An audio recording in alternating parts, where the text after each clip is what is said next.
C'est la journée mondiale de l'océan. Bonjour Sabine Roux-Bézieux. Bonjour. Bienvenue sur Sud Radio, présidente de la Fondation de la mer. C'est une journée de sensibilisation avec notamment un mot d'ordre, on pourrait même dire un cri du cœur, SOS Corail, parce que 50% des massifs coralliens qui peuplaient l'océan ont disparu à ce stade, c'est ça ?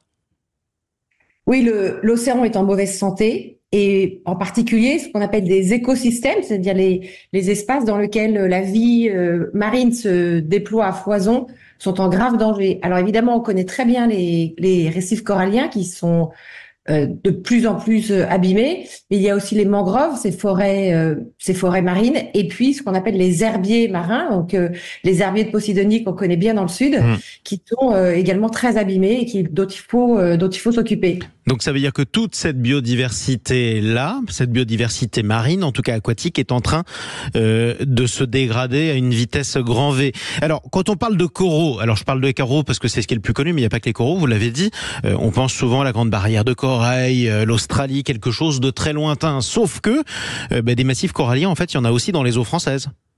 Il y en a plein dans les eaux françaises. Alors, d'abord, il y en a partout sur la planète, puisque comme vous le savez, la France, avec ses territoires d'outre-mer, est présente partout sur la planète. Nous sommes le 4e pays récifal, c'est-à-dire détenteur de récifs coralliens. Et puis on en a en mer Méditerranée. On a du corail rouge, bien connu de vos auditeurs en mer Méditerranée. Et ceux-là aussi ont subi des phénomènes de blanchissement au cours de ces derniers étés, qui sont liés au réchauffement de la mer Méditerranée. Et il faut aussi prendre soin de ces récifs coralliens et puis agir très rapidement pour les protéger. Alors on va rappeler un petit peu ce que c'est, parce que quand on dit corail, on a tous une espèce d'image de quelque chose de crayeux, en calcaire, coloré souvent, avec des tubes un petit peu partout. Sauf que le corail, c'est l'être vivant qui se cache à l'intérieur, c'est ça ? Exactement. Quand on parle au corail, vous l'avez très bien décrit. Le corail est c'est un écosystème, c'est un ensemble de faune et de flore qui vivent en symbiose, c'est-à-dire ensemble. Le corail lui-même qu'on connaît, c'est le squelette d'un animal. L'ensemble et les petits animaux, les bouts de coraux qu'on voit sur les photos ou quand on a la chance de mettre la tête sous l'eau, vivent en symbiose avec une petite algue. Et l'un et l'autre se nourrissent les uns des autres. Et c'est cet ensemble de animaux flore qui abrite une biodiversité absolument incroyable, des milliers d'espèces, et qui permettent à ces espèces de se reproduire, de se nourrir, de se protéger des prédateurs. Et donc, quand un brin de corail blanchit, c'est le squelette lui-même de l'animal qui se dessèche, c'est l'ensemble de la vie de ce massif de corail qui va dépérir. Qui se dégrade petit à petit. Qu'est-ce qui les tue, ces coraux ?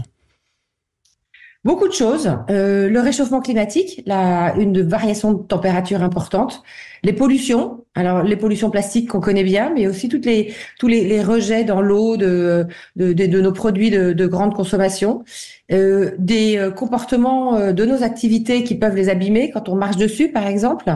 Et puis l'acidification de l'océan, c'est-à-dire la modification de la composition chimique de l'océan par les émissions de gaz à effet de serre. Oui, effectivement, et c'est ça qui change. Vous avez parlé aussi des mangroves, notamment on va dire ces bois, ces forêts qui poussent les pieds dans l'eau, les racines dans l'eau.